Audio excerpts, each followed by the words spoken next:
سورة الشعراء آية نمبر 116. أعوذ بالله السميع العليم من الشيطان الرجيم من همزه ونفخه ونفخه.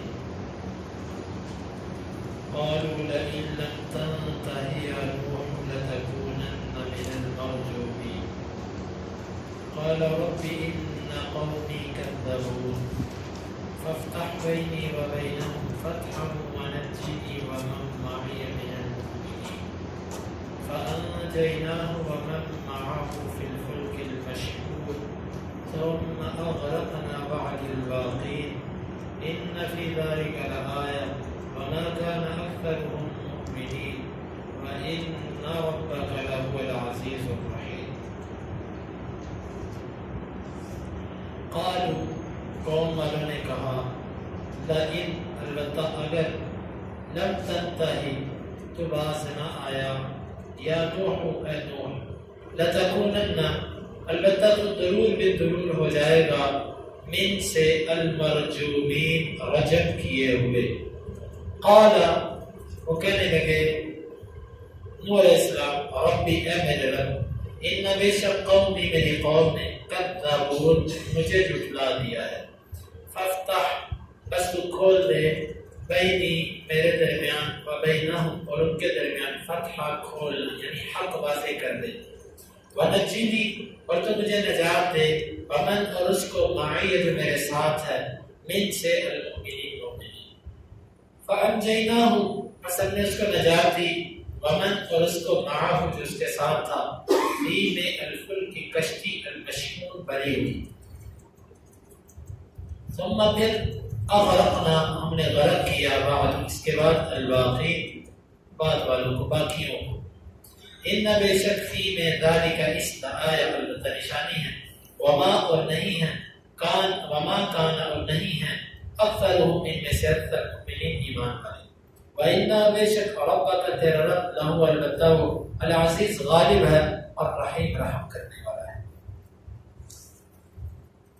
قالوا لئن لم تنتهِ يا نوح انہوں نے کہا اگر تو باز نہ آیا اے نوح لتكونن من المرجومین تو رجم کیے ہوئے لوگوں میں سے ہو جائے گا. قال رب ان قومی كذبون علیہ السلام نے کہا میرے رب یقیناً میری قوم نے مجھے جھٹلا دیا. فافتح بینی و بینہم فتحا تو میرے اور ان کے درمیان فیصلہ کر دے. ونجنی ومن معی من المؤمنین اور مجھے اور جو میرے ساتھ مومنین میں سے ہیں نجات دے. فانجیناہ ومن معه فی الفلک المشحون ہم نے اسے اور جو اس کے ساتھ تھے ایک بھری ہوئی کشتی میں نجات دی. ثم اغرقنا بعد الباقین اس کے بعد باقیوں کو ہم نے غرق کر دیا. ان فی ذلک لآیہ بے شک اس نوح کے واقعے میں نشانی ہے. وما کان اکثر المؤمنین اور اکثر ان میں سے ایمان والے نہیں تھے. وان ربک لہو العزیز الرحیم اور بے شک تیرا رب اللہ غالب رحم کرنے والا ہے. نوح علیہ السلام کی ساری باتیں سننے کے بعد قوم نے آگے سے جواب کیا دیا. یہ کہنے لگے نوح اگر تو باز نہ آیا اپنے ان کاموں سے تو رجم کیے ہوئے میں سے ہو جائے گا. رجم سے مراد کہ ہم تجھے پتھروں کے ساتھ شہید کر دیں گے, پتھر مار مار کے تجھے ختم کر دیں گے اگر تو باز نہ آیا. کس چیز سے؟ اپنی دعوت سے. ہمیشہ اہل باطل کا یہ طریقہ ہے کہ جب وہ دلائل کے میدان میں شکست کھاتا ہے تو وہ جھگڑے پر اترتا ہے, لڑائی تک نوبت لے کر آتا ہے. یہ اہل باطل کا طریقہ. تو یہ یہاں پر اللہ رب العزت نے ان گمراہ لوگوں کا طریقہ ذکر فرمایا کہ یہ نوح علیہ السلام کو نبیوں کو دھمکیاں دینے لگ پڑے. اور یہ ایک دفعہ کا واقعہ نہیں, دو دفعہ کا واقعہ نہیں, 950 سال یہ کشمکش چلتی ہے. 950 سال قوم کے ساتھ یہ معاملہ نوح علیہ السلام کا چلتا رہا. بالآخر جب قوم کا یہ سخت جواب سنا, دوسرے مقامات پہ اور کئی انداز سے قرآن نے ان کے جوابات ذکر کیے, تو نوح علیہ السلام نے کہا میرے رب یقیناً میری قوم نے مجھے جھٹلا دیا. یہ اس وقت ہے جب اللہ رب العزت نے بھی نوح علیہ السلام کو کہہ دیا تھا کہ نوح بے شک اس کے بعد آپ کی قوم میں سے کوئی مزید ایمان نہیں لائے گا. یہ بات سننے کے بعد نوح علیہ السلام نے پھر کہا اے اللہ ففتح بینی و بینہم فتحا اب تو میرے اور ان کے درمیان جو تو نے پردے ڈالے ہوئے تھے اب یا جو رکاوٹیں تھی اللہ ان کو ختم کر دے.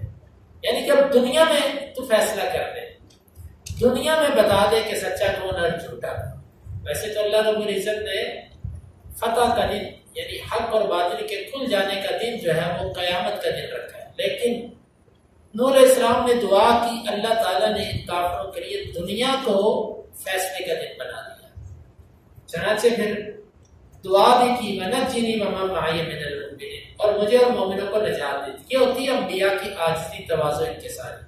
یہ نہیں کہا اللہ مجھے تو نے بچانا ہے کیونکہ میں تو تیرا بندہ ہوں تو ان کو غلط کر دے، بلکہ ساتھ اپنے لیے دعا بھی کی کہ اللہ مجھے اور میرے ساتھ جو مومنین ہیں انہیں تو نجات بھی دینا. یہ دعا نوح علیہ السلام نے کی تو پھر اللہ تعالیٰ نے فرمایا کہ ہم نے اس کو اور اس کے ساتھ جو مومن تھے ان کو بھری ہوئی کشتی بھری ہوئی سے مراد کہ جس میں ہر قسم کی مخلوق اس کو داخل کر دیا گیا تھا. ہر جنس سے جو پرندہ یا جو جانور اس وقت موجود تھا ہوئے زمین پر اس کو اس کشتی میں سوار کر دیا گیا. یوں یہ کشتی اس کی تفصیل پیچھے بھی گزر چکی ہے تو مزید انشاءاللہ اس کی تفصیل آئے گی. اللہ رب العزت نے اس بھری کشتی میں ان کو نجات دی. ثم اغرقنا، یہ دنیا کی پہلی کشتی ہے. کیسا وہ منظر ہوگا کہ جس وقت یہ پہلی کشتی دنیا کی پانی کے اوپر تیرتی ہوگی اور اس کے علاوہ باقی سب کے سب لوگ غرق ہوں گے. ثم اغرقنا بعد الباقی، پھر اس کے بعد جو باقی تھے ہم نے سب کو غرق کر دیا. حتیٰ کہ وہ واقعہ نوح علیہ السلام کا بیٹا جس نے بلند پہاڑ پہ چڑھ گیا اور اس سے کہا کہ مجھے یہ پہاڑ بچا لے گا. نوح علیہ السلام نے کہا بھی اس کو بیٹا کہ لا عاصم اليوم من امر اللہ، آج کے دن اللہ کے معاملے سے بچانے والا کوئی نہیں ہے. لیکن اس نے نہ مانی. بالآخر ایک پانی کی موج آئی اور اس کو بہا کر لے گئے. فکان من المغرقین، وہ غرق کیے وہ میں سے ہو گیا. تو فرمایا کہ ان فی ذلک لآیہ، بے شک اس نوح علیہ السلام کے واقعے میں بھی نشانی ہے نہ ماننے والوں کے لیے. کیسے؟ اگر وہ نہ مانیں گے تو اللہ تعالیٰ دنیا میں بھی بعض دفعہ حق اور باطل کو کھول دیتا ہے. چنانچہ جنگ بدر میں ایسے ہی ہوا. جنگ بدر بھی یوم فتح تھی، کھل جانے کا دن تھا کہ جس دن حق اور باطل کھل گیا. اللہ رب العزت نے واضح کر دیا. پھر اسی طرح فتح مکہ، یہ دنیا کے اندر اللہ تعالیٰ نے پھر نبی صلی اللہ علیہ وسلم کو بھی واضح فتح عطا فرمائی. تو فرمایا کہ وما کان اکثر مؤمنین، ان میں سے اکثر تو ایمان لانے والے نہیں ہیں. وَإِنَّ رَبَّكَ لَهُوَ الْعَزِيزُ الرَّحِيمُ، اور بے شک تیرا رب غالب ہے، اس سے جو ٹکراتا ہے وہ غالب نہیں آ سکتا، وہ مغلوب ہوتا ہے. الرحیم، لیکن وہ پھر بھی رحم کرتا ہے. پھر اس کے بعد اللہ رب العزت نے قوم عاد کا ذکر فرمایا. انشاءاللہ العزیز اس کا واقعہ کل کے درس میں.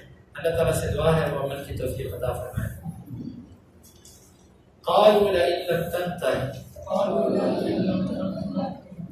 انہوں نے کہا کہ اگر تو باز نہ آیا یا نوح لتکونن من المرجومین، البتہ تو ضرور ہو جائے گا رجم کیے ہوئے سے.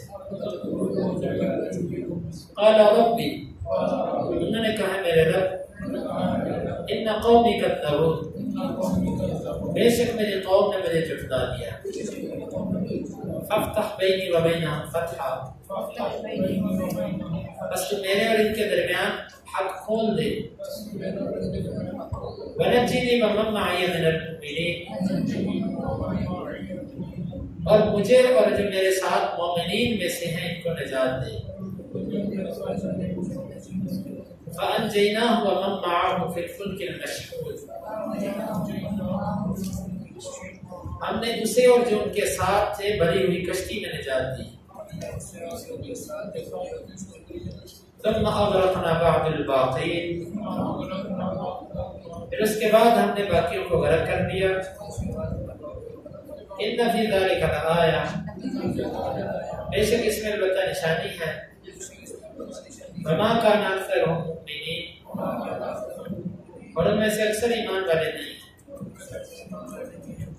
وَإِنَّ رَبَّكَ لَهُوَ الْعَزِيزُ الرَّحِيمُ، بے شک تیرا رب البتہ غالب رحم کرنے والا ہے. اللهم انفعنا بما علمتنا وعلمنا ما ينفعنا وزدنا علما. اللهم اقسم لنا من خشيتك ما يحول بيننا وبين معصيتك ومن طاعتك ما تبلغنا به جنتك، ومن اليقين ما تهون به علينا مصائب الدنيا. متعنا اللهم بأسماعنا وأبصارنا وقوتنا أبدا ما أحييتنا، واجعله الوارث منا، واجعل ثأرنا على من ظلمنا، ولا تجعل مصيبتنا في ديننا، ولا تجعل الدنيا أكبر همنا ولا مبلغ علمنا، ولا تسلط علينا من لا يرحمنا. وآخر دعوانا